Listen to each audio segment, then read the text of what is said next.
दोस्तों, हमारे देश भारत में एक ऐसी परंपरा है, एक ऐसा रिवाज है कि औरतों की पूजा की जाती है। सिर्फ़ हमारे देश में ही ऐसी परंपरा है, बाकी अन्य प्रदेशों, अन्य देशों में ऐसी परंपरा नहीं है। लेकिन जहाँ हमारे देश में मिट्टी की मूर्ति बना के उसे आकार दिया जाता है माँ का और उस माँ से करबद्ध प्रार्थना की जाती है कि माँ मुझे सुख दे, समृद्धि दे। लेकिन वहीं मिट्टी की मूर्ति से करबद्ध प्रार्थना की जाती है, लेकिन जो हकीकत की माँ होती है, जो हकीकत की स्त्री होती है, उसे वो सम्मान नहीं दिया जाता। नमस्कार, प्रणाम। मैं मोनू भारद्वाज अपने हृदय तल की गहराइयों से आपका हार्दिक स्वागत अभिनंदन करता हूँ। दोस्तों, आज की कहानी ही कुछ ऐसी है। दोस्तों, ये कहानी है रायबरेली के एक ऐसे परिवार की कि जो बेहद ही गरीब होता है। 4 बच्चियाँ होती हैं और लड़का कोई नहीं होता। निधि नाम की एक लड़की होती है जो पढ़ने में बहुत ही होशियार होती है और वहीं 20 किलोमीटर की दूरी पर एक लड़का होता है जिसका नाम अंकित बताया जाता है। अंकित भी अपने घर से काफ़ी संपन्न होता है क्योंकि इकलौते माँ-बाप का लड़का होता है और काफ़ी खेती-बाड़ी होती है। निधि एक पुअर कंडीशन से रहती है, एक पुअर फैमिली से बिलॉन्ग करती है, लेकिन पढ़ने में बहुत ही टैलेंटेड होती है। दोस्तों, धीरे-धीरे पिताजी जो होते हैं तीनों बच्चियों को पढ़ाते हैं, उस बच्ची को भी पढ़ाते हैं, निधि को भी। निधि का जो सपना होता है वो शुरू से यूपीएससी की जो परीक्षा होती है, हिंदुस्तान की सबसे टफ परीक्षा होती है, उसको क्लियर करने का होता है। लेकिन आर्थिक स्थिति इतनी डैमेज होती है कि यूपीएससी की परीक्षा अभी तो बहुत दूर-दराज की थी। इसी बीच जब लड़की 16 से 17 साल की हो जाती है तो पिताजी कहते हैं, "बेटा, मैं अब बाप को पढ़ाने की स्थिति में नहीं हूँ। मैं सोच रहा हूँ कि अपने जीते जी आपकी शादी कर दूँ।" लड़की बहुत परेशान हो जाती है। लड़की कहती है, "पापा, अभी तो मेरी इच्छा थी। मेरी जो मैंने संकल्प लिया था कि जब तक मैं यूपीएससी की परीक्षा क्लियर नहीं करूँगी तब तक शादी नहीं करूँगी।" लेकिन माता-पिता की जिद के सामने लड़की हार मान जाती है और वर को ढूँढने के लिए लड़की पक्ष निकल पड़ते हैं। उधर जो अंकित नाम का लड़का होता है वो भी सयान हो जाता है, उसके घर वाले भी लड़की के लिए खोजने के लिए निकल पड़ते हैं। दोस्तों, कुछ दिनों बाद दोनों का रिश्ता तय हो जाता है, अंकित का और निधि का। उसके बाद सगाई होती है, सगाई होने के बाद पूरी रस्म-रिवाज के बाद शादी होती है। बड़ी धूम-धाम से शादी होती है, तब माँ-बाप अपनी बच्ची को बताते हैं कि बेटा, अपने मायके से जा रही हो ससुराल में, किसी भी प्रकार की कोई भी त्रुटि ना होने पाए जिससे कि हमारे परिवार के, हमारे समाज में थू-थू हो। बेटी संकल्प लेती है, पापा ऐसी कोई बात, ऐसा कोई कर्म नहीं कर सकती जिससे कि आपका मान-सम्मान गिर जाए। दोस्तों, बहुत खुशीपूर्वक नव-दंपति जीवन जी रहे थे दोनों। इसी बीच एक दिन निधि कहती है अपने पति से कि मैं आपसे कुछ माँगना चाहती हूँ, आपकी पत्नी होने के नाते कुछ कहना चाहती हूँ। तो अंकित बड़े उत्साह से कहता है, माँगो, सब कुछ तुम्हारा ही तो है, उसमें माँगने की क्या बात है? तब निधि कहती है कि नहीं, माँगने का मेरा ये उद्देश्य है कि मैं यूपीएससी की जो परीक्षा है उसको देना चाहती हूँ, उसके लिए तैयारी करना चाहती हूँ। तो निधि की बात को जब सुनता है अंकित, तो अंकित कहता है चलो ठीक है, मैं विचार करके बताता हूँ। अंकित जाता है अपने दोस्तों के पास तो रखता है अपनी ये बातें कि ऐसी-ऐसी बात है। दोस्तों, लेकिन उसके जो दोस्त होते हैं बेहद कमीने किस्म के होते हैं, उसको इतना बढ़ा-चढ़ा के बता देते हैं कि तुम्हारी पत्नी जब जाएगी पढ़ने, तो वहाँ अन्य मर्दों के साथ संबंध बनाएगी, अन्य मर्दों के साथ रहेगी, तुम्हें छोड़ देगी। ना जाने कितनी बुराई बता देते हैं कि अंकित पूरी तरीके से अपनी जो विचार शैली होती है उसको बदल देता है और कहता है नहीं, मैं किसी भी कीमत पे तुम्हें पढ़ने नहीं जाने दे सकता। निधि बहुत परेशान हो जाती है। अंततः उसके दोस्त जो होते हैं उसे ऐसे मार्ग पर ले जाने लगते हैं कि जिसे वो कभी गया ही नहीं था। धीरे-धीरे उसको लत लगाते हैं बियर पीने की और दारू पीने की, फिर क्लब में जाने की, रेस्टोरेंट में जाने की।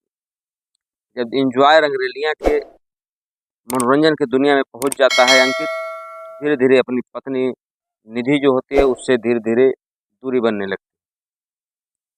अब पैसा सिर्फ इकलौता था ये अंकित। धीरे धीरे उसके माँ बाप जो थे, एक दिन उसकी पिताजी इस दुनिया को छोड़कर चले जाते हैं। जब बाप का साया सर से उठ जाता है तो अंकित और भी बिना किसी गार्जियन के निडर होकर हर कार्य करने लगता है, क्योंकि बापूजी जब तक थे तो थोड़ा सा उसके ऊपर एक बंधन बना हुआ था कि मेरे पिताजी मुझको रोक टोक करेंगे। अब कोई रोक टोक करने वाला था नहीं, क्योंकि माताजी उससे ज़्यादा भी बूढ़ी थी। माताजी सिर्फ रोती थी अपने बेटे के कुकर्म पर कि हमने किस नालायक बेटे को जन्म दे दिया। दोस्तों, इसी तरीके से 4-6 महीने बीतते हैं। माताजी का भी इंतकाल हो जाता है। एक दिन माताजी भी चली जाती है। अब पूरी तरीके से फ्री हो जाता है अंकित, और धीरे धीरे अपने जो खेत बाड़ी होते हैं उनको बेचने लगता है, क्योंकि जो उसके दोस्त होते हैं उसको ऐसी लत लगा देते हैं कि वह उस लत से बाहर नहीं निकल पाता। देर रात जब घर आता तो निधि, उसकी जो पत्नी थी, जब उसको रोक टोक करती तो वो उसे भी गाली गलौज करता, मारने पीटने लगता। ये सिलसिला काफ़ी दिनों तक चलता रहा। एक दिन निधि अपने मायके फ़ोन करके या किसी संदेश के माध्यम से अपने पिताजी को बुलाती है और सारी बातें बताती है कि बाबूजी ऐसी-ऐसी बात है। जब निधि के पिताजी ये बात सुनते हैं तो बहुत परेशान हो जाते हैं कि हमने तो बहुत अच्छा वर ढूँढा था, ऐसा कैसे होने लगा? आए दिन मारपीट होने लगती है। एक दिन निधि अपने मन में लाती है कि क्यों ना मुझे इनसे दूर चला जाना चाहिए, और डिवोर्स का जो पेपर होता है उसको फाइल करवाती है, और जो अंकित होता है उससे कहती है मुझे डिवोर्स चाहिए। अंकित भी उस समय पूरे रंग मिजाज में था, क्योंकि उस तो अन्य क्लबों में जाया करता था। अय्याशी का अड्डा जो बना रखा था वो भी उसको तलाक दे देता है।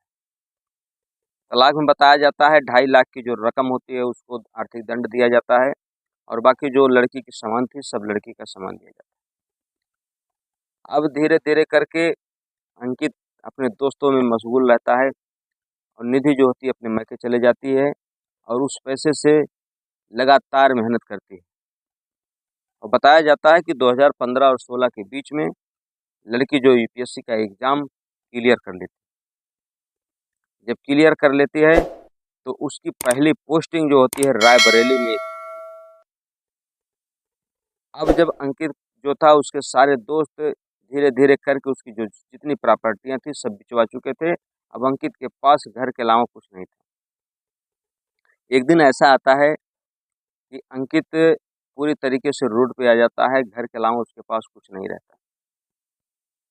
अब वह एक छोले भटूरे की दुकान पे काम करता है, वहीं पर अपनी जीविका चलाता है, वहीं पर खाना खाता है। तभी एसडीएम साहब की जो पोस्टिंग होती है निधि मैम की,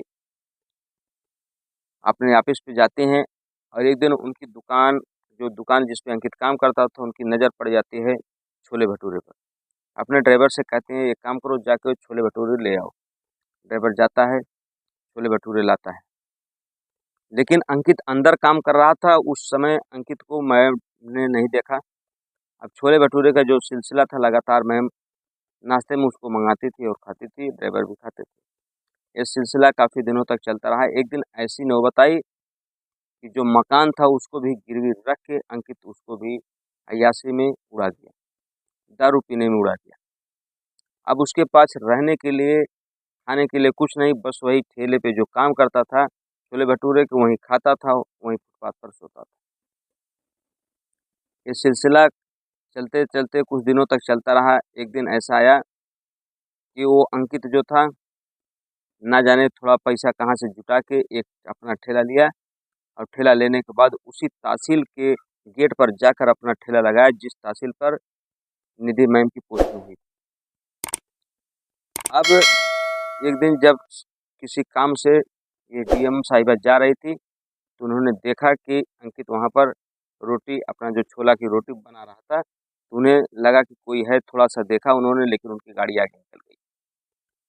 फिर दूसरे दिन यही सिलसिला चला तो मैम ने देख लिया कि ये तो अंकित लग रहा है। जब अपने ड्राइवर से जाकर उन्होंने कहा वो जो गेट पर जो छोले भटूरे वाला है, जाके वहाँ से छोला भटूरा ले आओ। ड्राइवर तुरंत जाता है, दौड़ के छोला भटूरा लाता है। मैम खाते हैं, पूरा स्टाफ जो होता है उनके साथ में वो खाते हैं। तभी मैम बोलते हैं उस जाके छोले भटूरे वाले को लिवा के तुरंत आओ। अब ड्राइवर जाता है, अंकित को बोलता है कि चलो।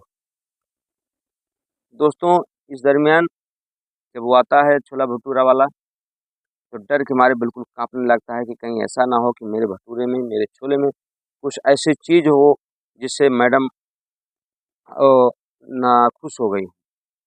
क्योंकि एसडीएम साहब की जो पावर होती है वो भली-भाँति जानता था। अब जब छोले भटूरे वाला आता है मैम की ऑफ़िस में, स्टाफ होता है, तो बेल बजाई जाती है। तो जो अंकित होता है जब अंदर करता है तो देखता है कि ये तो हमारी मैडम। तर-तर रोने लगता है, अपने किए पर बहुत शर्मिंदा रहता है। तब निधि मैम कहते हैं कि आखिर आपकी ये स्थिति आज ऐसी आ गई कि आप छोले भटूरे पर आ गए। आपके पास तो कईयों बीघा ज़मीन थी। आप कहते थे मुझे पढ़ने की ज़रूरत नहीं है। अब आज स्थिति ये हो गई कि आप छोला भटूरा लगा रहे हैं, आपके सारे दोस्त जो रातों दिन आपके साथ लगे रहते थे वो सब। अंकित कुछ जवाब नहीं देता। वो मैडम साहिबा कहते हैं चलिए कोई बात नहीं, आपने जो किया उसका मुझे बेहद अफ़सोस है। अब आप चलिए और अपने मैम जो अपना पर्सनल रूम होता है उसका ना वो पता देती हैं, कहती हैं आप शाम को आके हमारे रूम पे मिलिए। दोस्तों उसके बाद अंकित जाता है और शाम को मैम के रूम पर मिलता है। वहाँ पर जब अंकित जाता है तो देखता है कि उनके जो ससुर होते हैं वो भी बूढ़े हो गए थे। वो आते हैं तो जाके उनके पाँव को पकड़ कर अंकित फूट-फूट कर रोने लगता है कि बाबूजी मुझसे बहुत बड़ी गलती।